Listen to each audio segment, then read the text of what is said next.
কেমন আছো সবাই? আজকে সহজ একটা রান্নার রেসিপি নিয়ে হাজির হলাম, পালং চিংড়ি। তোমরা হয়তো অনেকেই এটা করে থাকো। প্রথমে শিম, বেগুন, মিষ্টি কুমড়ো, পেঁয়াজ, কাঁচা লঙ্কা কেটে নেবে। চিংড়ি মাছ কেটে ধুয়ে হলুদ লবণ দিয়ে মাখিয়ে রাখবে।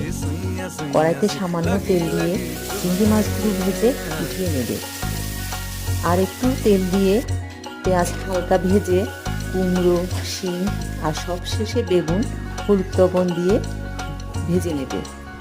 পালং শাক দিয়ে বেসিক মশলা দিয়ে নাড়িয়ে চাড়িয়ে ভেজে রাখা চিংড়ি মাছ দিয়ে চাপা ঢাকা দিয়ে দেবে।